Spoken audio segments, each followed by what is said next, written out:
Dios les bendiga. En esta oportunidad les traigo las fijas para el examen de admisión para la Universidad Nacional de San Marcos 2026. Como primer problema tenemos un problema de análisis dimensional. Bueno, me pide las dimensiones de Y. Para hallar las dimensiones de Y, lo que voy a hacer es tomar fórmula dimensional a ambos miembros. Entonces sería fórmula dimensional de pi por fórmula dimensional de Y igual fórmula dimensional de S por fórmula dimensional de X por fórmula dimensional del logaritmo de AX sobre V. Ahora, pi es un número. Recuerda que cuando es un número, su fórmula dimensional es 1. Fórmula dimensional de Y, S, el problema me dice que ese es área. Y la fórmula dimensional del área es L cuadrado. Bueno, en el problema no me dicen que es X.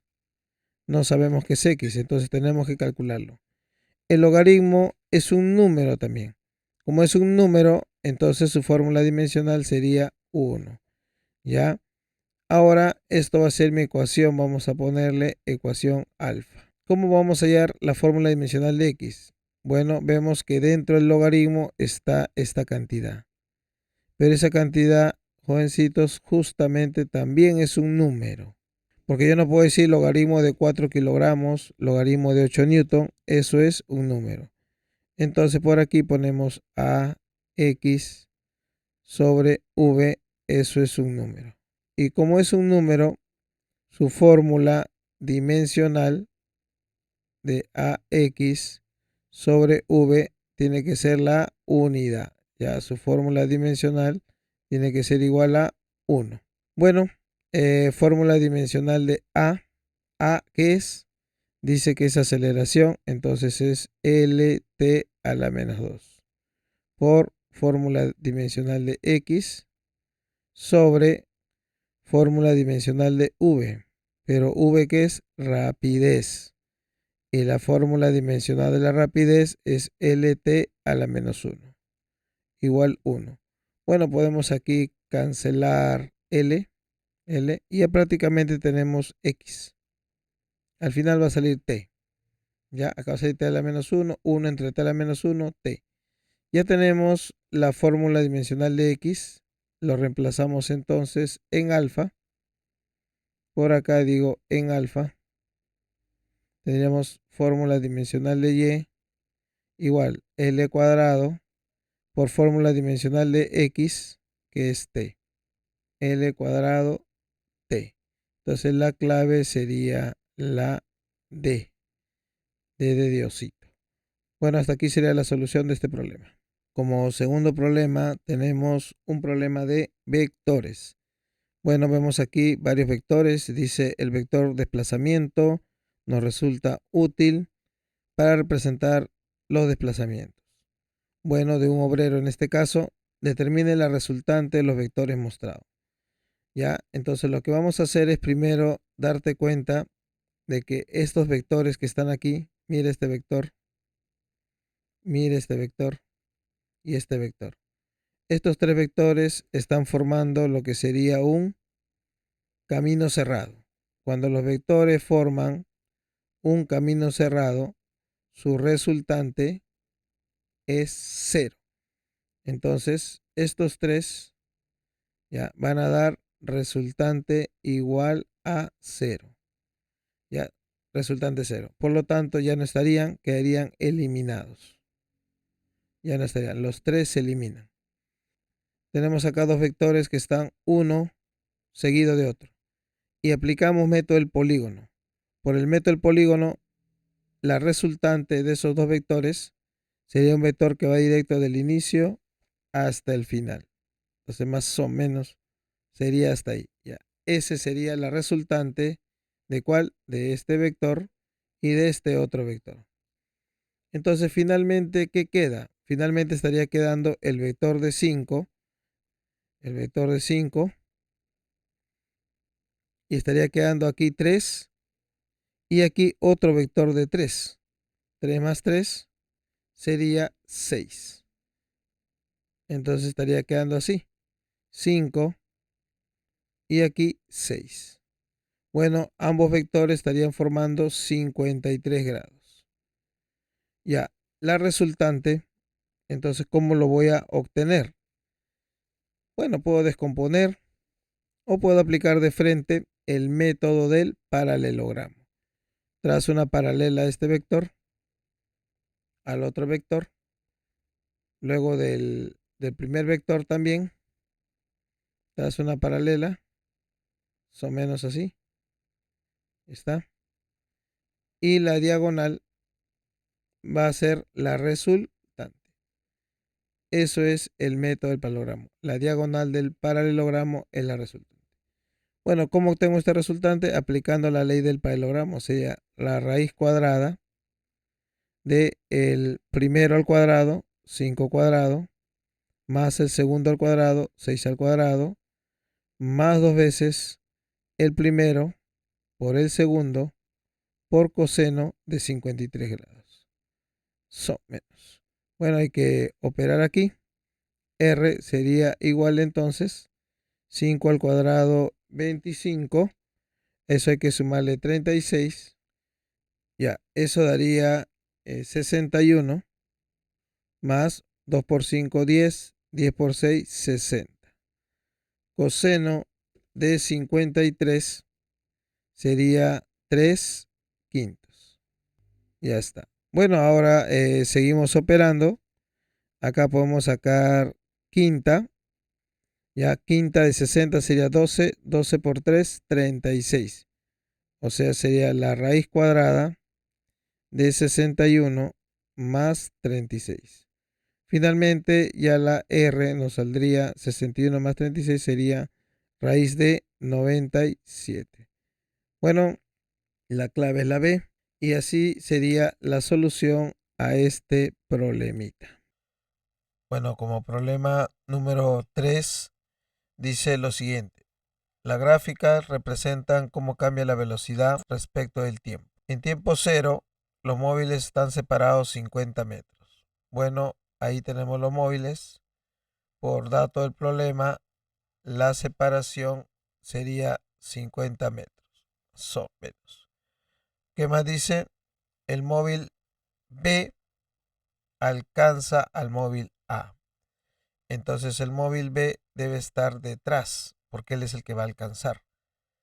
Este sería el móvil B y él debe ser el móvil A, que estaría adelante. Dice que lo alcanza justo cuando la velocidad de este es cero, o sea, cuando A se detiene. Bueno, por aquí está la situación final donde el auto A se detiene. Tendría velocidad cero este auto. Bueno, el otro seguiría en movimiento. ¿Qué me dice? Determine la rapidez del móvil B. Vamos a analizar la gráfica que me han dado. Vamos a empezar con el móvil A. Aquí en el móvil A, la gráfica me dice, que empieza acá, para tiempo cero, la velocidad es 15. 15 positivo, o sea, quiere decir que 15 hacia la derecha. Entonces el móvil A tiene una velocidad inicial de 15 metros por segundo. Bueno, y pasado cierto tiempo se detiene. Ya este tiempo lo puedo hallar, porque por el 37 grados es 15, 3 por 5, acá sería 4 por 5, entonces sería 20. Esto sería 20. Entonces para tiempo 20 ya la velocidad del móvil A es 0. Entonces quiere decir que desde aquí hasta aquí ha pasado 20 segundos. Bueno, si para ese móvil pasó 20 segundos, para el otro también pasó 20 segundos. Bueno, ¿qué pasa con el otro móvil? El otro móvil vemos de que su gráfica me dice que su velocidad es constante. No cambia, ¿no? No aumenta ni disminuye. En otras palabras, este móvil B está realizando un MRU. Bueno, para hallar esta rapidez necesitaría esta distancia que está por aquí. Pero esa distancia que viene a ser es la distancia que avanzó el móvil A. Toda esta distancia, desde aquí hasta aquí, sería la distancia de B. Entonces sería distancia de B. Entonces solamente nos faltaría hallar distancia de A. ¿Cómo vamos a calcular la distancia de A? El área bajo la gráfica me da la distancia. ¿Qué área voy a tomar? Bueno, el área que voy a tomar es la siguiente. Desde aquí, más o menos. Ese es el área. Esa área me estaría dando la distancia de A. Bueno, lo puedo sacar rápidamente. Es el área solamente de un triángulo, que sería base por altura sobre 2. Base es 20, la altura es 15 sobre 2. Bueno, acá sería 150 metros. Ahora, del gráfico, podemos ver que la distancia de B es igual a 50 más la distancia de A. Bueno, como B realiza MRU, ya él realiza MRU, su distancia sería rapidez por el tiempo que hemos calculado que es 20. 50 más distancia A. Pero la distancia ya la hemos calculado, sería 150. Acá sería 50 más 150, 200. Entre 20 sería respuesta 10 metros por segundo. Clave alicate. Bueno, hasta aquí sería la solución de este problemita. El cuarto problema dice lo siguiente. El gráfico muestra una esfera 7 segundos después de su lanzamiento. Calcule su altura máxima respecto del nivel de lanzamiento. Bueno, hay que saber desde dónde fue lanzado. Lo que sabemos es que pasado 7 segundos está en esa posición. Bueno, sabemos que el movimiento parabólico sería así. La partícula me muestra que está en esta posición final. Ahora, 7 segundos antes, ¿dónde estará? Podría ser que esté por aquí. Y de aquí hasta aquí, 7 segundos. O podría ser que esté en su parte más alta. O podría ser que esté más atrás. No lo sabemos. Entonces, para saberlo, voy a trabajar con su parte más alta. Entonces, voy a ubicar la partícula en su posición más alta. Más o menos, la partícula estaría por ahí. Ahí sería su posición más alta. Recuerda que en la posición más alta, la velocidad en el eje Y es 0. En la posición final, lo que vamos a hacer es descomponer la velocidad. Esa velocidad tiene dos componentes. Una componente sería hacia la derecha y otra componente hacia abajo. Bueno, los valores de las componentes los puedo calcular usando triángulo notable. Ya, usando triángulo notable. Acá sería hipotenusa 5 por 10 a 53, 4 por 10. Entonces este lado es 40 y el lado de arriba vale lo mismo, 40 metros por segundo. La otra sería opuesto a 3, sería entonces 30 metros por segundo. Ahora lo que voy a hacer es calcular qué tiempo le tomó desde la parte más alta hasta esta posición. Vamos a ver si eso es menor o mayor que 7 segundos. Bueno, entonces vamos a trabajar en la bajada. En la bajada voy a aplicar la siguiente fórmula. Rapidez final en Y, rapidez inicial en Y. Como baja, la velocidad aumenta. Más gravedad por tiempo. La final en Y, acá lo vemos, es 30. La inicial en Y sería 0. Bueno, más la gravedad 10, tiempo T. Ese tiempo sería, por lo tanto, 3 segundos. Ya, tiempo 3 segundos. Ya tengo el tiempo 3. Ah, ya. Entonces quiere decir que 3 segundos antes estaba en su parte más alta. Pero yo no quiero 3 segundos antes. Yo lo que quiero es 7 segundos antes. Entonces 7 segundos antes va a estar todavía más atrás.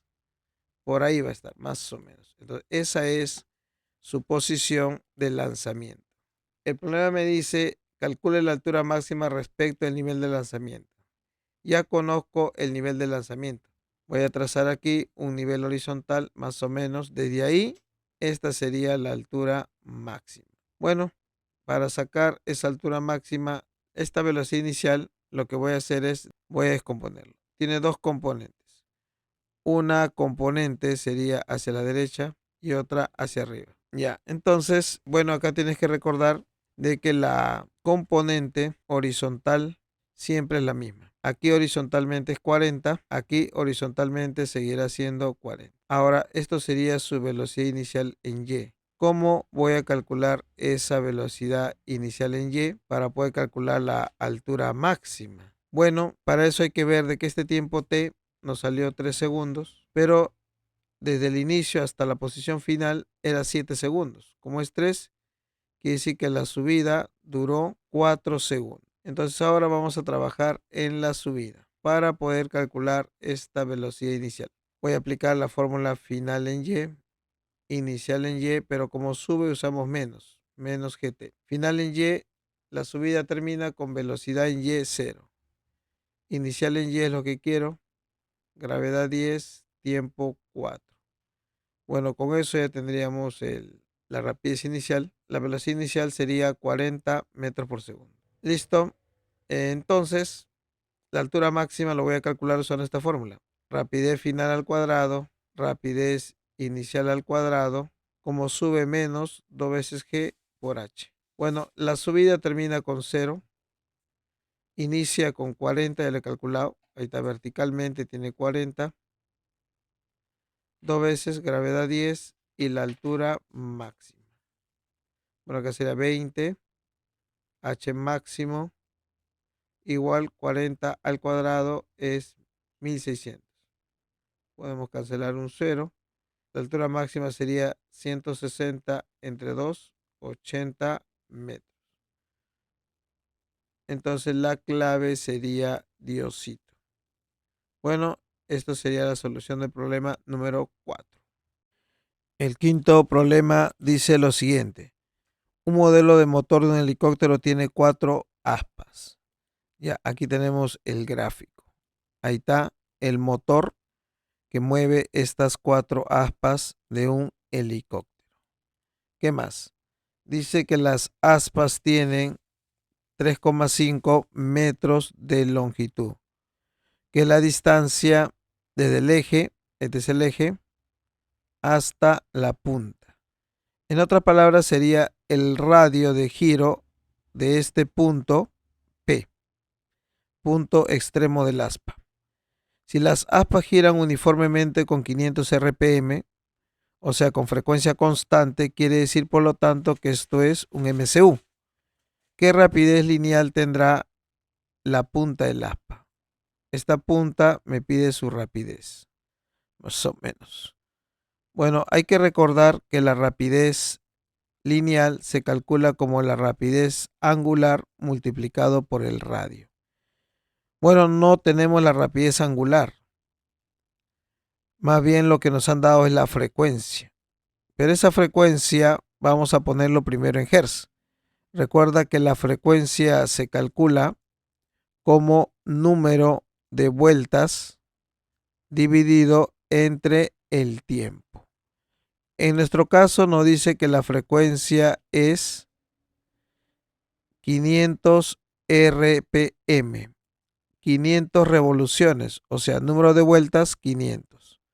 Pero esas 500 vueltas lo da en un minuto, porque significa por minuto. Entonces entre 60. Podemos aquí simplificar. Podemos por acá, bueno, un 0. Podemos sacar mitad de 50 a 25. Y aquí 3. Sería 25 tercios de Hertz. Ya tengo la frecuencia expresada en Hertz. Bueno, en forma práctica, si tú quieres una frecuencia de RPM pasarlo a Hertz, divides entre 60 de manera directa. Ahora, la rapidez tangencial es la rapidez angular por el radio. Pero hay que recordar que la rapidez angular es 2pi por la frecuencia. Frecuencia que ya tengo. Vamos a reemplazar. 2pi, la frecuencia me salió 25 tercios y el radio por dato 3,5 metros. Bueno, vamos a reemplazar los valores a ver qué nos sale. Como en las alternativas nosotros no vemos el número pi, entonces hay que ponerle su valor, ¿no? Su valor más o menos 3,14. Y si multiplicamos, ya un valor redondeado sería 183 metros por segundo. Bueno, esto sería la solución a este problema y la clave sería calamina. El problema número 6 dice lo siguiente. En el gráfico el bloque de 10 kilogramos está a punto de resbalar hacia abajo. Entonces, ¿cómo estará el resorte? ¿Estirado o comprimido? Ya, vamos a ver. Voy a empezar graficando las fuerzas. Una de las fuerzas sería la fuerza de gravedad. Esta fuerza, como su masa es 10 kilogramos y la gravedad es 10, la fuerza de gravedad sería 100 newton. Aparte, me dice que está a punto de resbalar hacia abajo, entonces habría una fuerza de rozamiento hacia arriba. Y como está a punto de resbalar, ese rozamiento es máximo.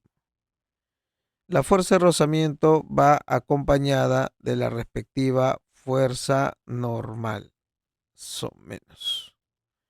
Ahí está, fuerza normal. Claro, faltaría la fuerza elástica. Yo todavía no puedo decir hacia dónde es. Voy a antes descomponer la fuerza de gravedad. Esta fuerza de gravedad tiene dos componentes. Una componente va a ser paralela al plano, más o menos por aquí. Y la otra componente, más o menos por acá. Ahí está. Esas serían sus componentes. Para calcular las componentes voy a usar ese ángulo que está por acá. Bueno, voy a prolongar. Prolongo por aquí. Prolongo por acá. Acá sería 90 grados. Como aquí es 16, este ángulo de aquí es 74. Como este ángulo es 74, por opuesto por el vértice, el de acá también es 74 grados. Ahora sí, ya puedo sacar las componentes. 100 sería, recuerda el triángulo notable de 16 y 74, los lados son 7, 24 y 25. Acá sería 25 por 4. Entonces, acá será 24 por 4. Sería 96. Aquí sería 7 por 4, 28. Bueno, por equilibrio, la fuerza normal, ¿no? Hacia arriba, en este caso la normal, se equilibraría con 96. Entonces la fuerza normal vale 96 newton. Ahora mira, yo no sé si 28 es mayor que el rozamiento máximo o es menor. De eso va a depender cómo está el resorte. Por lo tanto, primero mejor calculo el valor del rozamiento máximo. Recuerda que el rozamiento máximo es coeficiente por la normal. El coeficiente, ¿cuál tomo, profesor? Bueno, cuando es estático es el mayor. Entonces tomarías 0,5. La fuerza normal 96. Entonces la fuerza de rozamiento máximo sería 48 newton. Entonces la fuerza de rozamiento es 48, le gana 28. Para el equilibrio, entonces la fuerza elástica, ya, la fuerza elástica tiene que ser hacia abajo, porque falta fuerza hacia abajo. Ya que el rozamiento es mayor que 28, falta fuerza hacia abajo. ¿Y qué notamos entonces? Que este resorte que está haciendo está jalando al bloque. Si el resorte jala, quiere decir que ese resorte está estirado entonces. Como el resorte jala, entonces está estirado. Del equilibrio, suma de fuerzas hacia abajo del plano es igual suma de fuerzas hacia arriba del plano. Hacia abajo es 28 más fuerza elástica y hacia arriba rozamiento máximo. Bueno, 28, fuerza elástica. Recuerda que la fuerza elástica se calcula como K por X. El K es 100 por el X. Rozamiento máximo nos salió 48. Seguimos operando por aquí. Tendríamos, pasa a restar 100x igual 48 menos 28 es 20. Cancelamos un 0. X sería 2 entre 10, 0,2 metros. Pero metros. 1 metro 100 centímetros. 100 por 0,2 sería 20 centímetros. Y como está, ya dijimos, estirado. Estirado. Entonces 20 centímetros estirado. Por lo tanto, la clave sería alicate. Ya, hasta ahí sería la solución a este problema. El problema número 7 dice lo siguiente. Los bloques inicialmente están en reposo. De pronto se le aplican las fuerzas de 40 y 60 newton. Calcule la fuerza de contacto entre los bloques. Ya, antes de calcular esa fuerza, lo primero que voy a hacer es analizar el sistema. Mi sistema va a estar constituido por el bloque A y el bloque B. Ahí está, ya encerré lo que es mi sistema. Bueno, sobre ese sistema, ¿qué fuerzas hay? La fuerza 40, la fuerza 60, las fuerzas de gravedad de A, fuerza de gravedad de B, las respectivas fuerzas normales. Y no hay rozamiento porque dice considere superficies lisas. Ahora, horizontalmente, las únicas fuerzas serían 40 y 60. Pero como 60 es mayor que 40, va a generar una fuerza resultante dirigida hacia la izquierda. La segunda ley de Newton nos dice que si hay fuerza resultante hacia la izquierda, tiene que haber una aceleración hacia la izquierda. Para poder calcular esa aceleración aplicamos la segunda ley. Firma, fuerza resultante sobre mi sistema, masa del sistema por aceleración. Bueno, la resultante sería fuerzas a favor de la aceleración 60, menos fuerzas en contra de la aceleración 40, masa de todo el sistema. Bueno, el bloque A tiene 3 kilos, le sumo con la masa de B que es 1 y de ahí ya tendría la aceleración. Acá sería 60 menos 40, 20, entre 4 sería 5 metros por segundo al cuadrado. Ya teniendo la aceleración, ya voy a calcular la fuerza de contacto. Para sacar la fuerza de contacto entre los bloques tengo dos posibilidades. O analizamos a A o analizamos a B.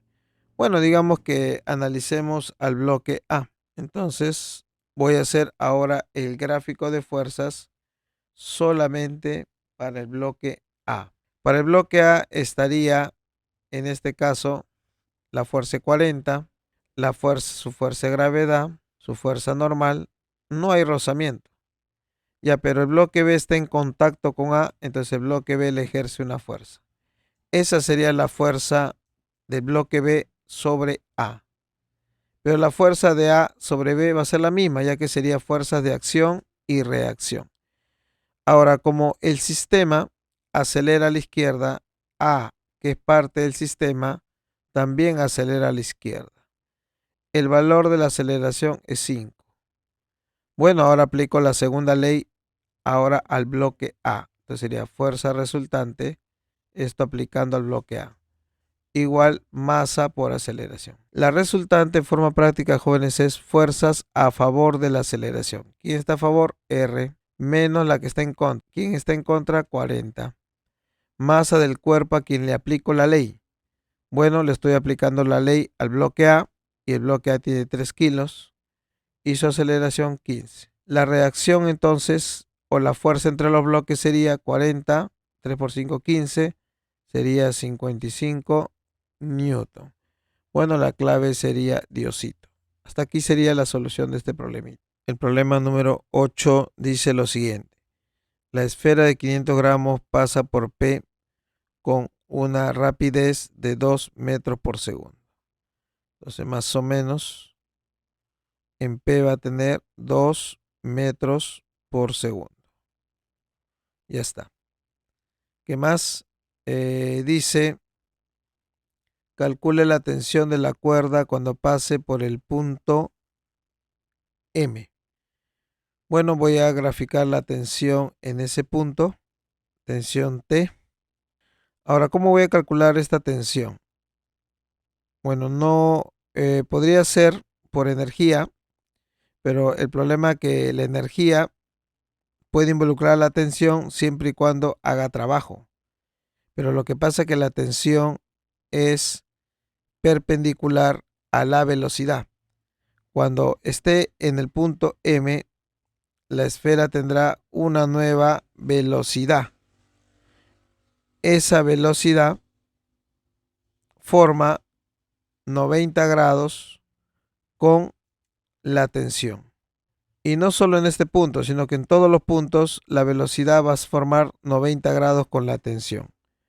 Por lo tanto, cuando una fuerza es perpendicular a la velocidad, su trabajo es nulo. ¿Ya? Entonces, ¿cómo lo voy a calcular? Aplicando dinámica circunferencial. Ya, tenemos la tensión. Aparte de la tensión estaría la fuerza de gravedad dirigida hacia abajo. Esa fuerza de gravedad ya lo conozco porque me dan la masa. Masa 500 gramos, medio kilo por 10. 5 newtons sería la fuerza de gravedad.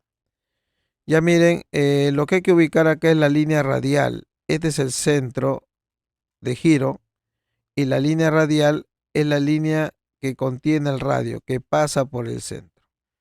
¿Por qué es importante la línea radial? Porque en esa línea va a estar la fuerza centrípeta. Ya, línea radial. La fuerza de gravedad no está en esa línea, pero va a tener una componente en esa línea. Por eso es que es necesario a la fuerza de gravedad descomponerla.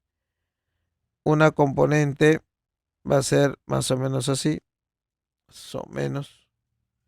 Y otra componente va a ser así. Ya tengo entonces las componentes que lo puedo calcular rápido por el ángulo. Acá es 37 grados. Este ángulo por paralelas sería 37 grados también. Ya como es 37 y este es 5, esta fuerza vale 3 y esta vale 4. Bueno, en todo punto de un movimiento circunferencial tiene que haber una aceleración centrípeta. Esa sería la aceleración centrípeta en m. Entonces voy a aplicar la segunda ley de Newton en m. En m, fuerza centrípeta, masa por aceleración centrípeta. La fuerza centrípeta en forma práctica es fuerzas que apuntan hacia el centro T menos la que sale del centro 4. Masa en kilogramos sería medio kilo, 0,5. Y en este caso nos conviene calcular la aceleración centrípeta como rapidez al cuadrado dividido entre el radio de giro. Bueno, el radio de giro es la longitud del cable, que es 1. Bueno, aquí puedes ver de que para hallar esa tensión nos falta la rapidez en el punto M. ¿Cómo lo vamos a hallar? Ahí recién vamos a usar la energía. Como la tensión no hace trabajo, ya te había mencionado, trabajo de la tensión desde P hasta M es 0, ya que es perpendicular al movimiento, entonces la energía se conserva. La energía mecánica en P igual a la energía mecánica en M. Vamos entonces a igualar. En el punto P, ¿qué energía hay? Cinética. Ahora, gravitatoria va a depender de dónde pongo el nivel de referencia. Ya, puedo poner el nivel de referencia en la parte más baja o puedo trazar cualquier otro nivel. Ya, yo voy a poner un nivel acá. Justo ahí voy a poner mi nivel. Nivel de referencia. Por lo tanto, la alturita sería esto de acá. Esa sería la altura en el punto P. ¿Cómo voy a sacar esa altura? Bueno, para sacar esa altura, vamos a aplicar un poquito de geometría. Recuerda que el cable tiene 1 metro. Prolongo por acá, más o menos por aquí. Ya está. Este ángulo 53, acá sería 37. Como la hipotenusa es 1, a 37 se le opone 0,6 metros. En este otro triángulo tenemos 1 metro, 37, 53, a 53 se opone 0,8 metros. Entonces todo esto vale 0,8, 0,6, por lo tanto esta alturita sería 0,2 metros. Ya, en el punto P que tiene, aparte de tener energía cinética, tiene energía potencial gravitatoria. Ahora, en el punto M, Como allí puse mi nivel de referencia y el cuerpo está en el nivel de referencia, ya no tendría altura, no habría gravitatoria, solo habría cinética. Ya, la cinética en P sería la mitad de la masa por la rapidez en P que nos han dado 2 al cuadrado. La gravitatoria sería masa, gravedad, altura desde el nivel de referencia hasta el punto P, 0,2.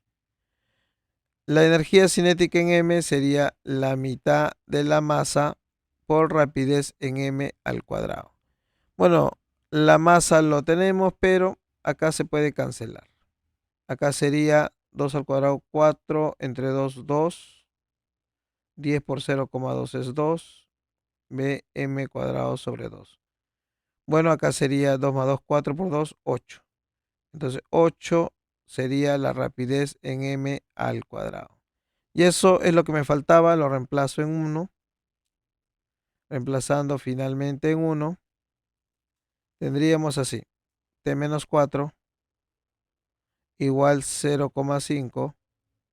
La rapidez al cuadrado en m sería 8. Entre el radio, bueno, 1, ¿no? Y acá sea 8 por 0,5 es 4. Este 4 pasa a sumar. Y la respuesta sería 8 newton. Bueno, la clave sería calamina. Hasta aquí sería la solución de este problemita. El problema número 9 dice lo siguiente. Sobre el bloque liso de 10 kilogramos en reposo empieza a actuar una fuerza. Bueno, de acuerdo a la gráfica, la fuerza en tiempo cero vale 0. Al inicio la fuerza es 0, la rapidez es 0 y tu cronómetro marca 0. Pero pasa el tiempo y la fuerza va a ir aumentando y va a comenzar a mover al bloque. Como me dicen que es liso, ya las fuerzas serían entonces, aparte de F, la fuerza de gravedad y la fuerza normal. Acá sería fuerza de gravedad y fuerza normal. Ya está. Una vez que F ya tiene un valor mayor que 0, el bloque va a empezar a moverse. Ya que no hay rozamiento, no hay oposición, tiene que moverse obligado. Por lo tanto, pasado los 10 segundos que menciona el problema, vamos a considerar que el bloque estaría por ahí. Y en ese momento vamos a decir que tiene una rapidez v, que es lo que me pide. Ya, ¿cómo voy a calcular esa rapidez? Para poder calcular esa rapidez voy a aplicar la siguiente ley. Hay que recordar lo siguiente. Mira, ¿qué voy a aplicar? La relación entre el impulso resultante y la variación de la cantidad de movimiento. Sería impulso resultante, cantidad de movimiento final, menos cantidad de movimiento inicial. Ahora, al inicio, la velocidad es 0, por lo tanto, la cantidad de movimiento inicial 0. Como estoy aplicando la ecuación en la horizontal, vemos que en la horizontal la única fuerza es F. Como es la única, entonces el impulso resultante es el impulso de F. ¿Cómo se calcula la cantidad de movimiento? Sería la masa por la velocidad. Me faltaría el impulso. ¿Cómo voy a sacar el impulso? Para eso está la gráfica. Me han dado una gráfica, fuerza con tiempo. Justamente la gráfica fuerza con tiempo nos da el impulso. Ya, pero queremos el impulso desde tiempo 0 hasta tiempo 10. Aquí tenemos de tiempo 0 a 5. Bueno, 10 sería el doble de 5, más o menos. Por ahí estará 10. Y ahí estará su fuerza respectiva.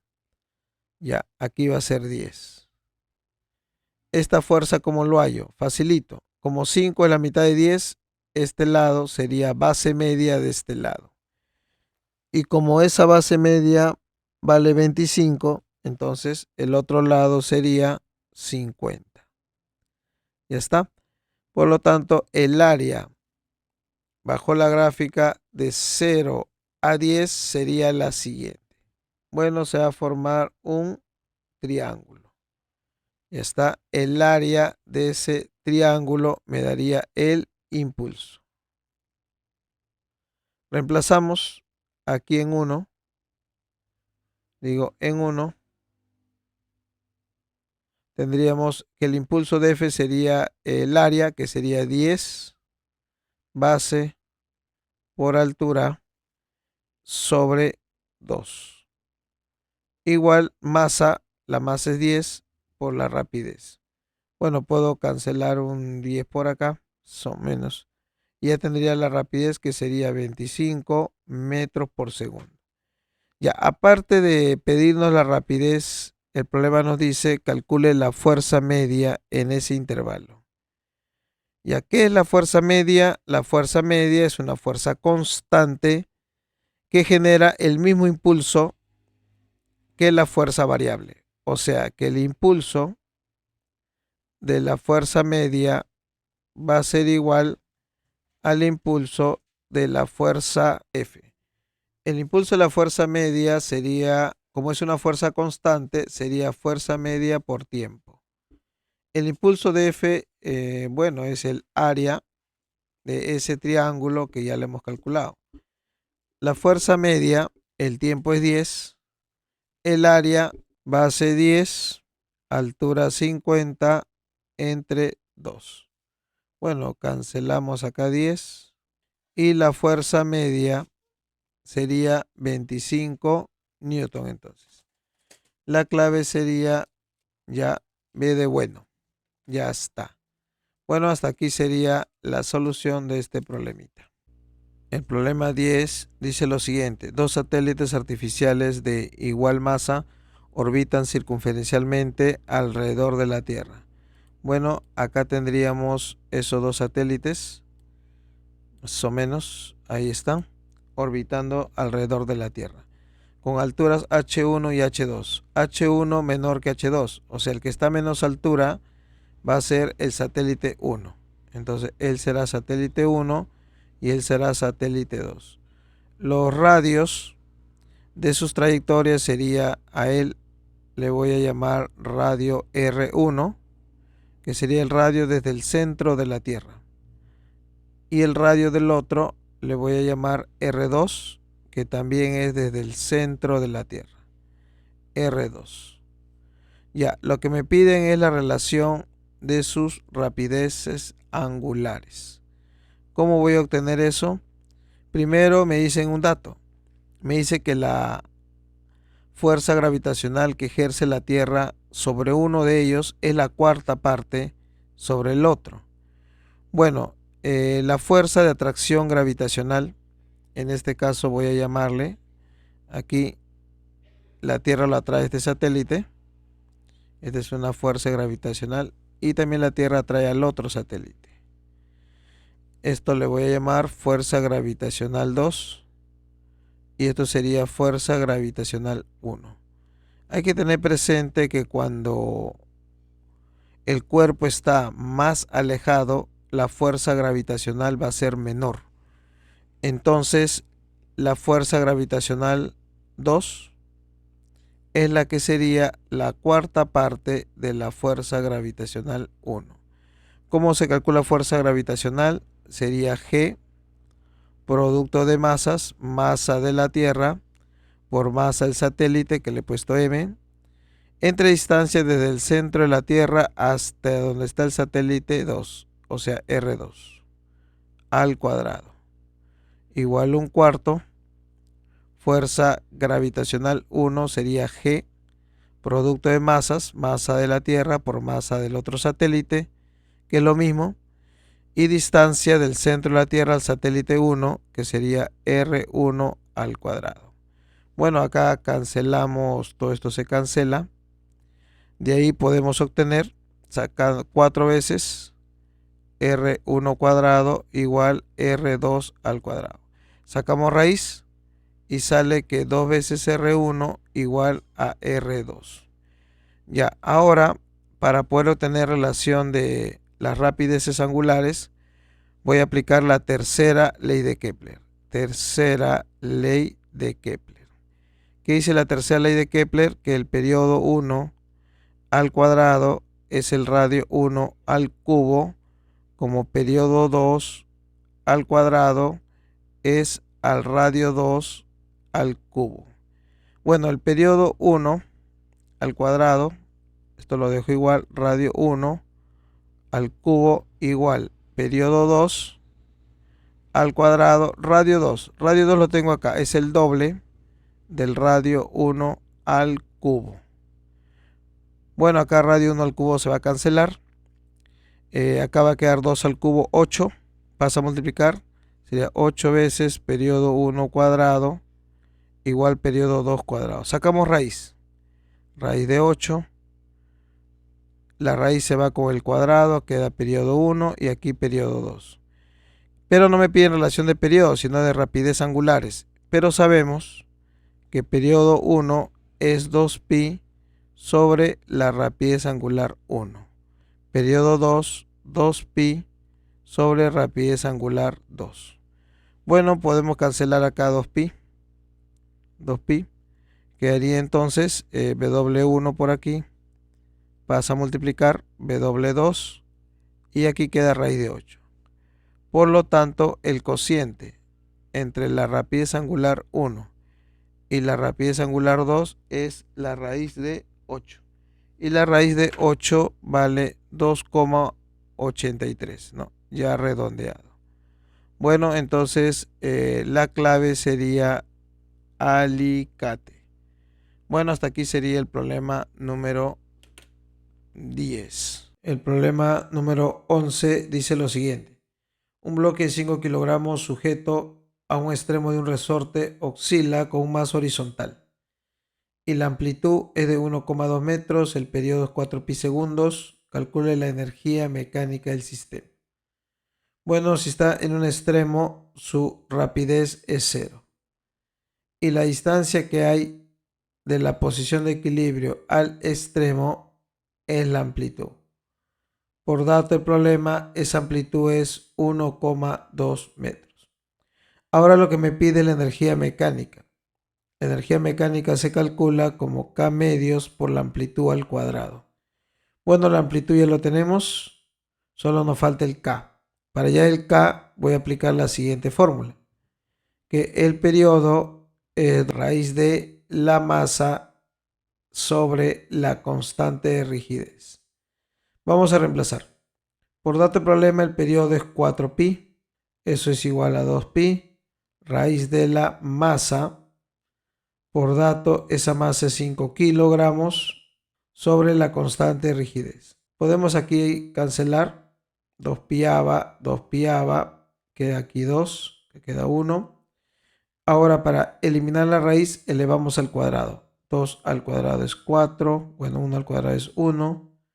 La raíz se va y queda por lo tanto que la constante es 5 cuartos newton sobre metro. Ya está. Bueno, ahora sí que ya tenemos la constante, ya podemos calcular la energía mecánica. La energía mecánica sería K medios por la amplitud al cuadrado. Bueno, o un medio del K. El K, 5 cuartos. La amplitud, 1,2 al cuadrado. Bueno, hay que multiplicar 5 por 1,2 al cuadrado y dividido entre 8. Eso sale 0,9 joule. Más o menos, entonces la clave sería la B. Hasta aquí sería la solución de este problema 11. El problema número 12 dice lo siguiente. Se muestra una onda mecánica generada en la superficie del agua. Cuando la onda pasa por el punto P, este realiza 2 oscilaciones cada 4 segundos. Calcule el tiempo que le tomará en ir desde P hasta Q. Desde P hasta Q, ¿cuál sería el tiempo? Bueno, hay que recordar que la onda realiza MRU. Como realiza MRU, para sacar el tiempo me falta su rapidez. Ya, ¿cómo vamos a sacar la rapidez? Vamos a aplicar rapidez, longitud de onda por frecuencia. Primero saquemos la longitud de onda. Más o menos voy a prolongar por aquí. Ya está. Esto de aquí que me muestra, en este caso la figura, todo esto desde aquí hasta aquí, porque de ahí esto se empieza a repetir. Todo eso sería una longitud de onda. Ya, la mitad obviamente, lo que me da el problema, 0,8, entonces sería media longitud de onda. Eso sería 0,8. Por lo tanto, la longitud de onda valdría 1,6 metros. Ya tengo la longitud de onda. Ahora me falta la frecuencia. Hay que recordar que la frecuencia se calcula como número de oscilaciones entre el tiempo. Pero esta frecuencia, ¿para qué punto es? Para el punto que quieras. En este caso, me da la frecuencia para el punto P. Pero todos los puntos van a oscilar con la misma frecuencia. Dice que da, ¿cuánto? 2 oscilaciones en 4 segundos. Por lo tanto, la frecuencia sería 0,5 Hz. Ya tengo la longitud de onda, tengo la frecuencia. Ahora ya puedo calcular la rapidez. Entonces, la rapidez de la onda es longitud de onda por frecuencia. Vamos a reemplazar. Reemplazando sería longitud de onda 1,6, la frecuencia 0,5, entonces la rapidez sería 0,8 metros por segundo. Ahora, la onda mecánica, como toda onda, realiza MRU. Y como realiza MRU, el tiempo, en este caso de P a Q, ¿cómo lo voy a calcular? Como la distancia de P a Q entre la rapidez de la onda. Bueno, ese tiempo de P a Q sería la distancia, menos, la distancia es 40 metros, la rapidez de la onda es 0,8. Bueno, entonces ya tenemos el tiempo de P a Q. Eso sería igual a 50 segundos. Bueno, la clave sería heladito. Ya, hasta aquí sería la solución de este problemita. El problema número 13 dice lo siguiente. Se muestra un recipiente que contiene mercurio. Dice que cuando este recipiente está a nivel del mar, lo que indica el manómetro es 6,8 kilopascal. Ahora, si el recipiente se utiliza a una determinada altitud respecto al nivel del mar, se observaría que el desnivel entre las superficies de mercurio aumentaría en 1 centímetro. Determine la lectura del manómetro en la altitud mencionada. Ya, primero tenemos a nivel del mar. A nivel del mar, bueno, tenemos aquí este recipiente. Lo que voy a hacer es tomar una isóbara. Tomamos por acá una isóbara. Recuerda que la isóbara es una línea horizontal que contiene puntos del mismo líquido. Entonces, este punto le llamo A, este punto le llamo B. Como es isóbara, entonces la presión en A es igual a la presión en B. Son menos. La presión en A es de todo lo que hay por encima de A. ¿Qué hay por encima de A? La presión del gas. Presión inicial del gas. La presión en B, lo que hay por encima de B, sería la presión del mercurio, porque hay una columna de mercurio, más la presión atmosférica. Ya, pero si nosotros pasamos a restar la presión del gas menos la presión atmosférica, eso justamente viene a ser la presión manométrica. Esto de aquí sería la presión manométrica. Entonces la presión manométrica es la presión en este caso del gas, menos la atmosférica. Presión del mercurio sería densidad de mercurio, gravedad por altura. Ya está. Bueno, la presión manométrica entonces sería densidad de mercurio, gravedad por H. Esta presión manométrica nos dan de datos, dice que vale 6,8 kilopascal. Con eso yo ya tendría este producto. Ahora vamos a aplicar lo mismo, pero ya a cierta altitud. Entonces pongo por acá a cierta altitud. A cierta altitud. Entonces, a cierta altitud, ¿qué es lo que va a pasar? La presión atmosférica disminuye. La presión atmosférica es la presión externa, disminuye. Como la presión externa disminuye, entonces la presión del gas va a ser mayor que la presión atmosférica. ¿Y eso qué va a hacer? El gas va a empujar, pues, ¿no? Este nivel de mercurio lo va a empujar hacia abajo. Y si por este lado el nivel de mercurio baja, por acá sube, haciendo que la diferencia en niveles por dato del problema aumente en 1 centímetro. Bueno, 1 centímetro sea 0,01 metro. Ya está. Y ahora me dice cuál es la nueva lectura del manómetro. Voy a tomar otra vez isóbara. Voy a poner punto P y punto Q. Entonces la presión en P igual a la presión en Q. La presión en P sería lo que hay por encima de P. Sería la presión final de ese gas. Y en Q, ¿qué presión hay? La presión del mercurio, ¿no? Presión del mercurio, bueno, al final. Y más la presión atmosférica a esa altitud, ¿no? A esa altitud. Bueno, pasamos a restar presión final del gas menos la presión atmosférica de ese lugar a esa altitud. Y aquí que sería densidad de mercurio, gravedad por la altura. La altura sería H más 0,01. Bueno, esta diferencia entre la presión del gas y la presión atmosférica es la presión manométrica. Presión manométrica final. Bueno, pasamos a multiplicar, sería densidad de mercurio, gravedad por H, más densidad de mercurio, gravedad por 0,01. Bueno, esto es lo que queremos, lo que nos pide el problema, la presión manométrica.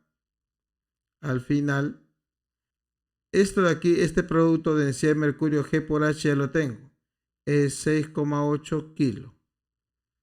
Densidad de mercurio es 13,6, pero está en gramos por centímetros cúbicos.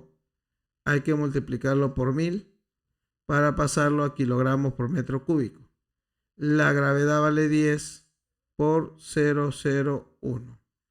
Bueno, la presión manométrica al final, ya acá hay 6,8 kilos. Recuerda que kilo es 1000. Ya, este 10 al cubo sería el kilo ya. Solo tengo que multiplicar, sería 1,36 kilos. Por lo tanto, la presión manométrica al final sería igual a 8,16. 8,16 kilopascal. Bueno, por lo tanto, la clave sería clave Diosito. Listo, esto sería la solución a este problema.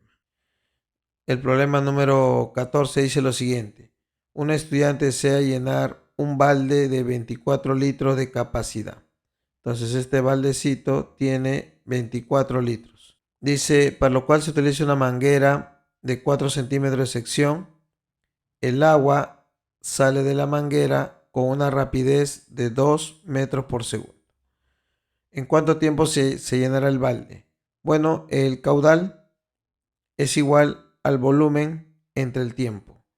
El volumen que se va a llenar es de 24 litros. Entonces, para sacar el tiempo me estaría haciendo falta el caudal. ¿Cómo lo voy a sacar el caudal? Bueno, en la manguera. Entonces yo digo, para la manguera, ¿qué es lo que se cumple? Se cumple que el caudal es el área por la rapidez. Bueno, vamos a trabajar en sistema internacional y por lo tanto el área tiene que estar en metros cuadrados, 4 centímetros cuadrados. Para pasar de centímetro cuadrado a metro cuadrado se multiplica por 10 a la menos 4. Ya porque un centímetro cuadrado es igual 10 a la menos 4 metros cuadrados. La rapidez, bueno, sí está en el sistema internacional, sería 2. Por lo tanto, el caudal sería 8 por 10 a la menos 4 metros cúbicos por segundo. Ya la unidad es metros cúbicos porque volumen, metros cúbicos y tiempo en segundos. Ya, ahora sí, ya para ver, calcular el tiempo que le toma en llenar el balde, entonces ponemos aquí en el balde, el caudal es igual al volumen dividido entre el tiempo. Menos. El caudal lo tengo es 8 por 10 a la menos 4. El volumen que tenemos que llenar es 24 litros. Pero hay que pasar litros a metros cúbicos. Entonces también hay que saber que un litro es 10 a la menos 3 metros cúbicos. Entonces, como es 24 litros, sería 24 por 10 a la menos 3 entre el tiempo. Bueno, de ahí ya tendríamos el tiempo que sale igual a 30 segundos. Menos. Entonces, bueno, la clave sería heladito. Bueno, hasta aquí sería la solución de este problemita. El problema 15 dice lo siguiente.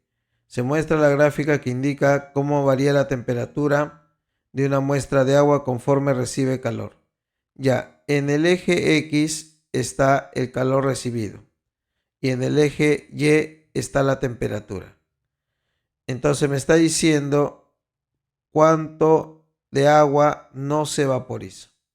Ya vamos a ver. Aquí inicialmente la gráfica empieza acá con temperaturas negativas. Entonces quiere decir que aquí al inicio el agua debe estar como hielo. Debe estar como hielo.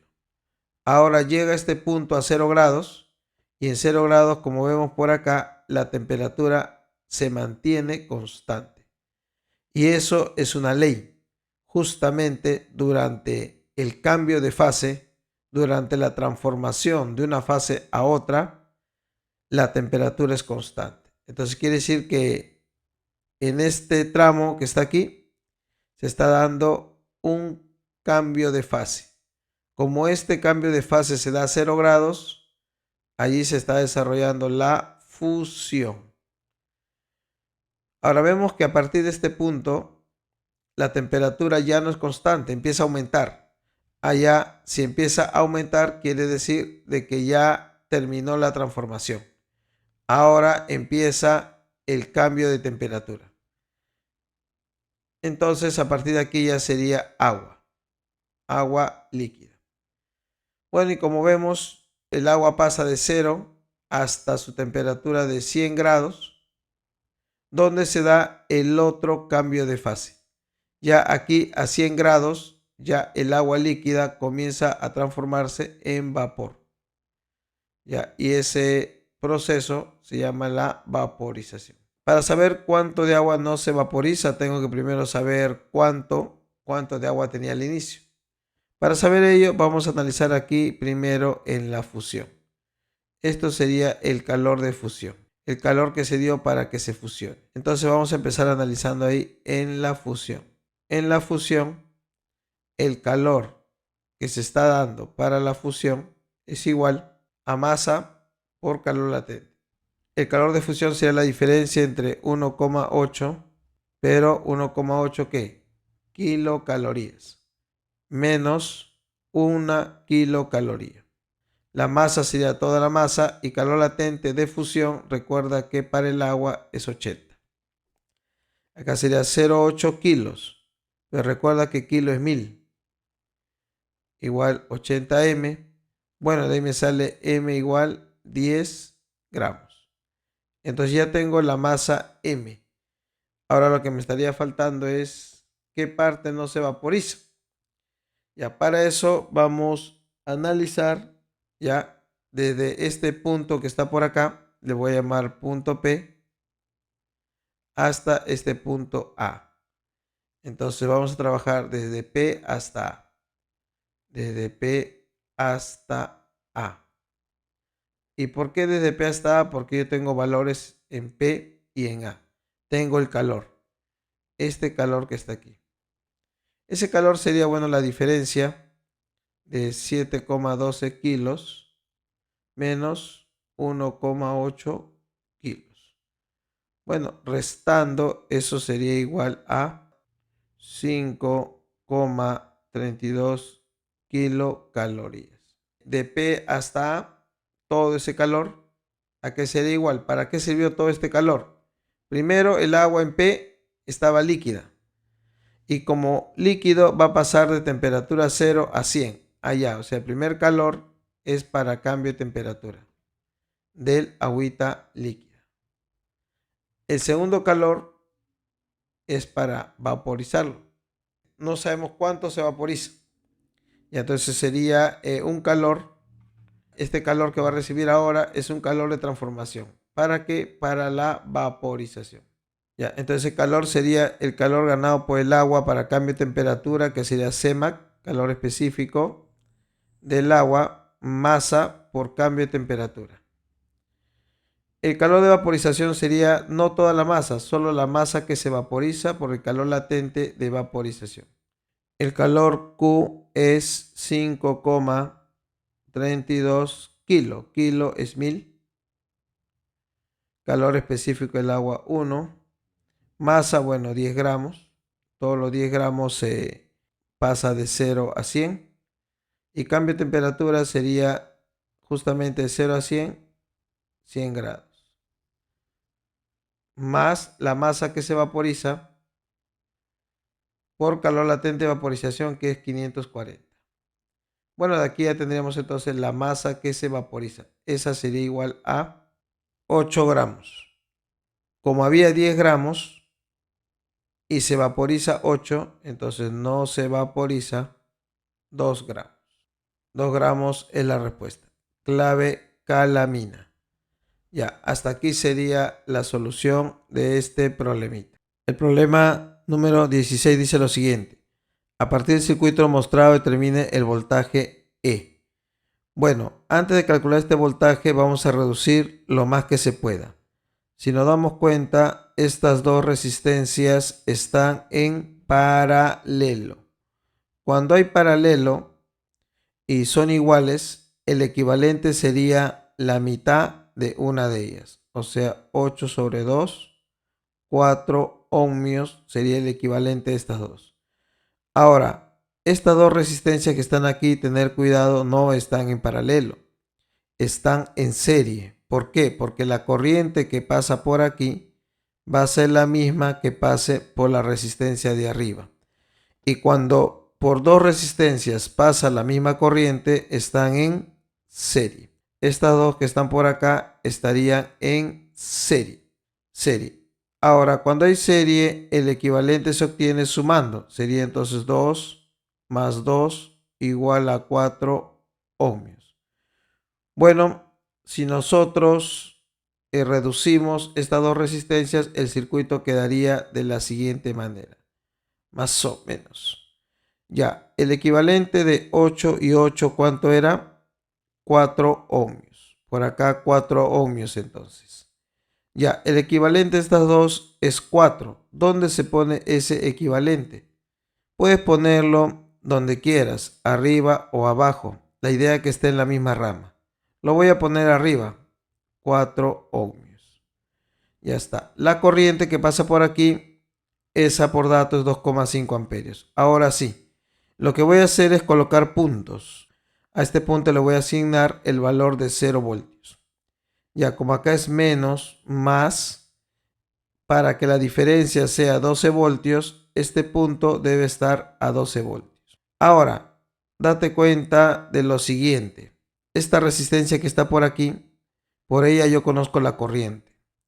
Como conozco la corriente, conozco la resistencia, ¿qué puedo sacar? Puedo sacar su voltaje. El voltaje sería multiplicar la intensidad por la resistencia, o sea, la ley de Ohm. 2,5 por 4 sería 10 voltios. Tienes que tener presente que por una resistencia la corriente siempre va de mayor a menor potencial. Como la corriente está yendo a la derecha, entonces la corriente va a ir de más a menos. Quiere decir que hacia la derecha el potencial disminuye. ¿En cuánto va a disminuir? En 10 voltios. 12 menos 10, este punto va a estar entonces a 2 voltios. Como por acá no hay nada, el potencial sigue siendo 2 voltios. Por acá sería 0 voltios. Ahora mira, ya conozco lo que sería la diferencia potencial para esta resistencia. Por lo tanto, ya puedo saber cuánta corriente viene por esta resistencia. ¿Por qué pongo la corriente hacia abajo? Porque la corriente siempre va de mayor a menor potencial. ¿Cómo saco esta corriente que le voy a llamar I1? Bueno, esta corriente lo saco de la siguiente manera. Recuerda que la corriente se calcula usando la ley de Ohm, el voltaje entre la resistencia. Entonces, esa corriente I1 sería, el voltaje sería 2 menos 0 entre 4. Bueno, eso sale 0,5 amperios. Entonces, por aquí baja 0,5. De los 2,5 baja 0,5, el resto vendrá por aquí. Y esa será la que pase por la otra resistencia de 4 ohmios. Le vamos a llamar I2. Por la primera ley de Kirchhoff, vemos que acá entra 2,5 y por acá ese 2,5 sería igual a I2 más I1. I2 más I1 igual 2,5. Bueno, I2, I1 sería 0,5. Esto sería la corriente total que sale igual a la que entra. Bueno, ya tendría entonces I2, que sería 2 amperios. Ahora que yo ya sé que por acá baja 2 amperios, ya puedo saber este potencial. Bueno, otra vez te vuelvo a recalcar que la corriente por una resistencia va de más a menos.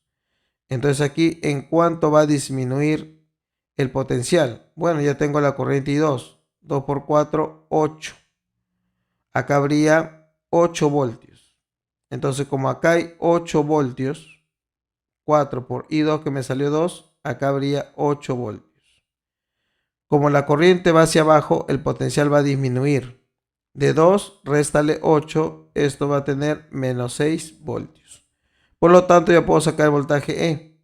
El voltaje E sería 0 menos el potencial de aquí, menos 6. O sea, ese voltaje E sería 6 voltios. Bueno, la clave sería la B. Hasta aquí sería la solución de este problemita. El problema número 17 dice lo siguiente. Una partícula electrizada con 2 milicoulomb y 2 gramos de masa ingresa a una región donde se ha establecido un campo homogéneo de 10 Tesla. Calcula el tiempo que permaneció dentro del campo. Desprecie efectos gravitatorios. Bueno, una vez que esta carga ingrese al campo, entonces de parte del campo magnético va a experimentar una fuerza magnética. Para saber la trayectoria que va a seguir es necesario saber la dirección de esta fuerza. Bueno, para saber la dirección de esta fuerza vamos a aplicar regla de la palma izquierda. Entonces la palma izquierda hay que colocarlo más o menos de esa manera. El campo que sale entra por la palma izquierda, dedos, dirección de la velocidad, los 4 dedos, dirección de la velocidad y el pulgar, dirección de la fuerza. Entonces la fuerza magnética, ni bien ingresa al campo, sería hacia abajo. Ahora hay que recordar que cuando el cuerpo, la carguita, está afectada únicamente por la fuerza magnética, su trayectoria es circunferencial. sería un MCU. Bueno, este MCU, ¿cuánto sería su radio? Porque puede ser de que la partícula salga así, sea un radio muy grande y bueno, ¿no? Salga por ese punto. O podría ser de que el radio sea más pequeño y salga así. ¿Cómo saberlo? Bueno, hay que calcular el radio de giro. Teniendo el radio de giro, podemos ver de que si supera 5 metros, bueno, saldrá por este lado. Pero si es menos de 5, ya regresará y saldrá por el lado izquierdo. Entonces lo primero que vamos a hacer es calcular el radio de giro. El radio de giro estaría dado por la siguiente ecuación. La masa por la rapidez entre la carga por el campo. Vamos a reemplazar los valores. La masa debe estar en kilogramos. Me dicen que es 2 gramos. Para pasarlo a kilogramos por 10 a la menos 3. La rapidez es 20. La carga es 2 mili. Mili es 10 a la menos 3. Y el campo vale 10 Tesla. Entonces, esto se cancela, ¿no? Cancelamos por aquí. Y queda que el radio sería igual 20 entre 10, 2 metros. Ese es el radio. Entonces, como el radio es menor que 5 metros, quiere decir que la partícula va a lograr completar media vuelta y salir por el lado izquierdo. Entonces, su trayectoria más o menos sería así. Esa sería la trayectoria de esta partícula. Y estaría saliendo del campo por este lado. Bueno, girando un ángulo de pi. El ángulo sería pi radianes. Ya, ahora, ¿qué es lo que pasa? Me dice el tiempo. ¿Qué tiempo le ha tomado en ir desde que ingresó hasta que salió del campo? Para sacar ese tiempo, vamos a aprovechar que esto es un MCU. Como es un MCU, ya ponemos aquí cómo es un MCU. Podemos aplicar la siguiente fórmula. La rapidez recorrido entre el tiempo. Ya está. Entonces, esa rapidez, ¿cuánto es? 20. El recorrido sería una longitud de arco. Esta longitud de arco se calcula el ángulo en radianes, pi, por el radio que vale 2. Eso dividido entre el tiempo. Bueno, de aquí ya tendríamos el tiempo, sería pi. Sacando mitad sería pi décimos de segundo. Entonces la clave sería la E de heladito. Ya, eso sería la solución a este problemita. El problema 18 dice lo siguiente. El recipiente contiene un líquido cuyo índice de refracción es 4/3. Hay la altura que debe tener el recipiente. Bueno, el recipiente, toda su altura es hasta ahí. Está pidiendo más o menos toda esta altura. Ya, todo eso le voy a llamar H. Ya está, eso es lo que me pide. Dice, para que el rayo de luz que se produce en el fondo e incide en la interfase líquido-aire bajo un ángulo de 37 grados, emerja rasante el recipiente. Este rayo sale del líquido, pasa al aire, se refracta, luego choca en esta pared, se refleja y sale rasante al recipiente, ¿no? A la pared del recipiente. Bueno, el punto A dice que equidista de las paredes. Bueno, como las paredes están separadas 4 metros, el punto A estaría 2 metros de cada pared. Entonces, este sería 2 metros y 2 metros, más o menos. Ya, para calcular H nos faltaría toda esta altura. ¿Cómo es lo que vamos a calcular? Primero vamos a trabajar en la refracción. Bueno, voy a trazar lo que sería la normal. La normal. Ahí está la normal. Por dato del problema, el ángulo de incidencia sería el ángulo que forma el rayo incidente con la normal. 37 grados por dato. Bueno, esto al refractarse va a dar un nuevo ángulo que sería el ángulo de refracción. ¿Cómo voy a sacar ese ángulo de refracción? Voy a aplicar la ley de Snell.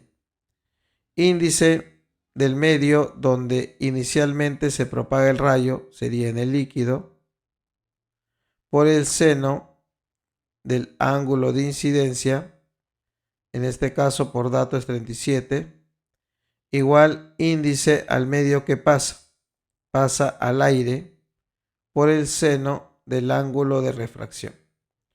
El índice del líquido por dato de problema es 4/3. Bueno, seno de 37 sería 3/5. Índice del aire es 1 por el seno del ángulo de refracción. Entonces el seno del ángulo de refracción se cancela 3, sería 4/5. Hay que reconocer este ángulo cuyo seno es 4/5, sería 53 grados. Entonces ya tengo el ángulo de refracción. Este ángulo sería 53 grados. Por lo tanto, por complemento, este ángulo sería 37 grados. Ahora, como ya conozco este cateto que vale 2 metros, ya puedo hallar este cateto. Este cateto sería entonces 1,5 metros. Ya, ahora lo que voy a hacer es lo siguiente, analizar la reflexión. Voy a trazar la normal otra vez. La normal sería de la siguiente manera. La normal es esta. Por las leyes de la reflexión, este ángulo de incidencia y el ángulo de reflexión son iguales. Bueno, aquí 37 por paralelas, esto sería 37. Por la ley de la reflexión, si incide con 37, rebota con 37. Bueno, por paralelas, 37 grados. Ahora, toda esta base vale 4, esto vale 4. Por lo tanto, por triángulo notable, a 37 se opone 3 metros. Y de ahí ya podemos sacar h, ¿sí o no? H sería igual a 1,5 más esta parte que también vale 1,5 más esta otra parte que vale 3. Por lo tanto, h sería, bueno, 3 más 3, 6 metros. La respuesta sería calamina. Bueno, hasta aquí sería la solución de este problemita. El problema número 19 dice lo siguiente. Sobre el cátodo de sodio de tubo de rayos catódicos se hace incidir una radiación de longitud de onda 5 nanómetros. Entonces, esta radiación tiene 5 nanómetros de longitud de onda. Determina el voltaje frenado si la función trabajo del sodio es 1,95 electrón-voltio. Bueno, siempre en este fenómeno del efecto fotoeléctrico, que consiste en que el electrón absorbe la energía de un fotón y luego, si esa energía es suficiente, supera o es igual a la función trabajo, el electrón sale con cierta energía cinética. Vamos a usar la ecuación de Einstein, que me dice que la energía de un fotón es igual a la función trabajo más la energía cinética máxima. Ahora, la energía del fotón lo puedo calcular de dos maneras, ya sea como h por la frecuencia o como hc entre longitud de onda. En este caso, como me han dado la longitud de onda, conviene colocar la energía del fotón como hc sobre longitud de onda. La función trabajo, bueno, eso me lo dan de frente, entonces lo reemplazo 1,95 electrón-voltio. La energía cinética máxima no es dato, entonces conviene colocar la energía cinética máxima de la siguiente forma, como voltaje de frenado por la carga del electrón. Ya está. Bueno, aquí H sería 6,62 por 10 a la menos 34. Acá hay que tener cuidado porque aquí está en Joule, pero por este lado está en electronvoltio. Entonces vamos a tener mucho cuidado. Ya, SH está multiplicado por la rapidez de la luz en el vacío, que vale 3 por 10 a la 8. La longitud de onda es 5 nanómetros. 5 nano 10 a la menos 9. Ya, toda esta energía nos va a salir ¿en qué? En Joule, porque el H acá está en Joule. Ahora, ¿qué es lo que vamos a hacer? Vamos a hacer lo siguiente. Ya, electronvoltio. Ahora más voltaje de frenado por la carga del electrón. Recuerda de que un electronvoltio es igual a 1,6 por 10 a la menos 19 Joule. Entonces date cuenta que un electronvoltio en número equivale a la carga del electrón. Por lo tanto, esta carga del electrón numéricamente es igual a un electronvoltio. Entonces sería por un electronvoltio. Vamos a operar primero esto. Vamos a ver cuánto sale multiplicando y dividiendo. Eso sale 3,972 por 10 a la menos 17. ¿Y cómo va a salir? En Joule. Ahora tengo que pasarlo al electronvoltio. ¿Qué voy a hacer? Factor de conversión. Entonces voy a multiplicar arriba en electronvoltio. Un electronvoltio equivale a 1,6 por 10 a la menos 19 Joule. Entonces ahí Joule se va a cancelar y va a quedar en electronvoltio. Más o menos, quedaría 1,95 electronvoltio más el voltaje de frenado electronvoltio. Y electronvoltio también se cancelaría. Electronvoltio, electronvoltio, electronvoltio.